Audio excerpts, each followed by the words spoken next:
Now that the tomatoes are all done, it's time to thin the corn. Now there's a couple that might be a little close, but because there's such a gap between, I went ahead and left them.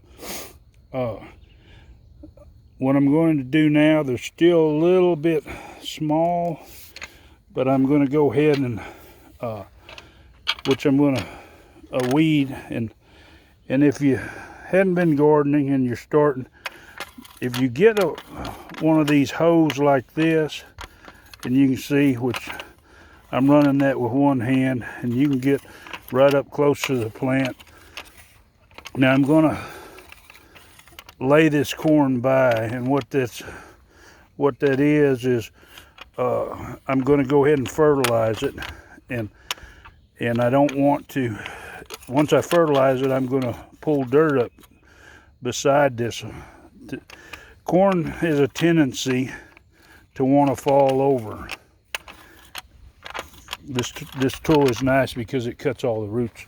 But if you're doing this as a couple, I recommend that you go ahead and get 2 of them, because undoubtedly your spouse is going to want to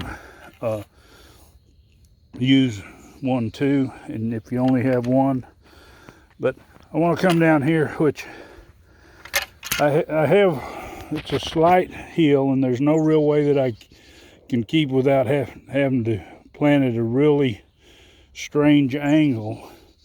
After I get my new part in, I might can cure some of this, but it washes. And corn, and let me show you, you can see that the roots are right up here at the ground. This is actually falling over. The roots are actually out of the ground. Now it takes a little bit to get roots, but even when they get taller, they need the extra support of the dirt that's pulled up beside them to take, and for them to root into it.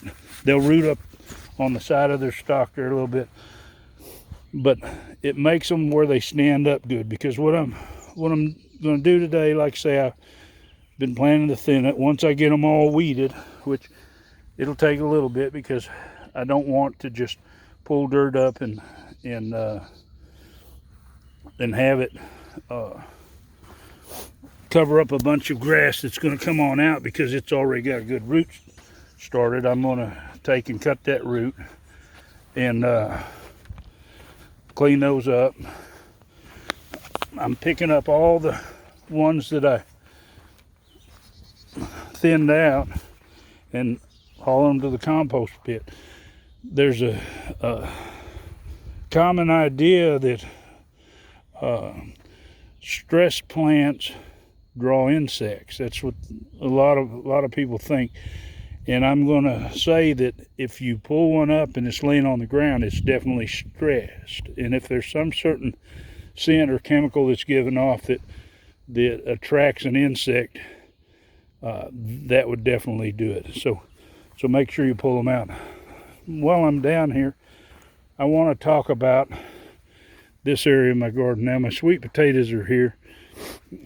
Now, plants like water, but as you can see how black this is, I have a problem from over the years when I come around and till and I turn my tractor, it kind of pushes dirt up on the hill, which when I expand my fence over to this new area, I'll actually move this out back just a little bit and fix that problem. I figured it'd be really great using the tractor, have rounded edges on it, but that's really not a great idea, because I can back my tractor into a corner and I can till it just fine, but when I turn, I always push a little pile of dirt. So hopefully here in a few weeks or a month or two, I'll have this fence moved back and I'll till up this area and hopefully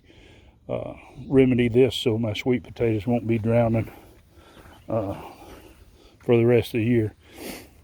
They're doing fine. They haven't really got excited yet, but it won't be long. They'll take off. This morning I'm going to finish up here with the corn.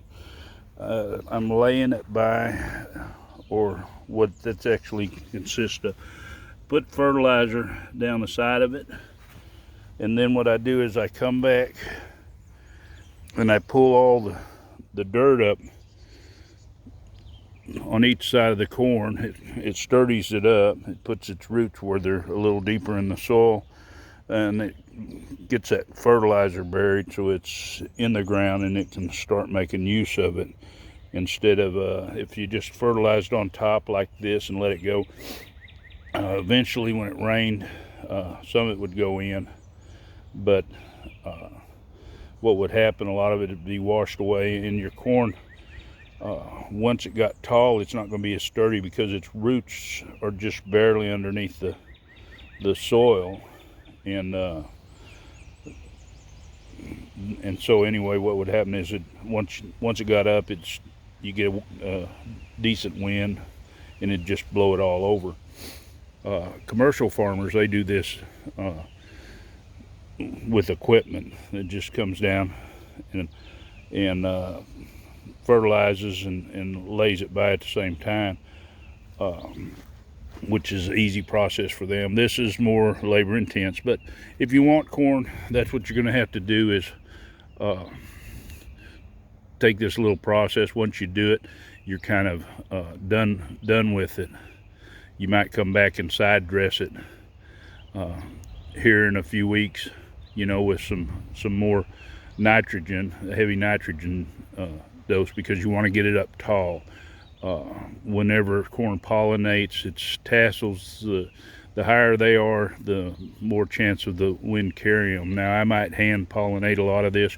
I planted the rows a little wider than I normally do, because normally I go just about 2 foot, but I figured I'd make it easier on us when we harvested.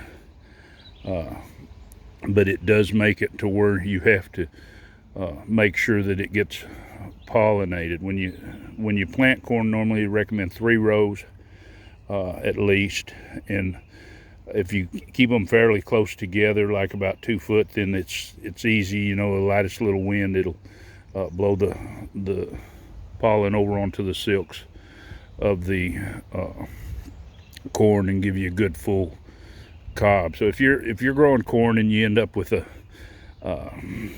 just a little short or cobs that got kernels on one side but part of them doesn't have it, that's because the pollination process. So if you get a good pollination, you should have good long cobs, and they shouldn't be deformed as far as when you go to harvest time.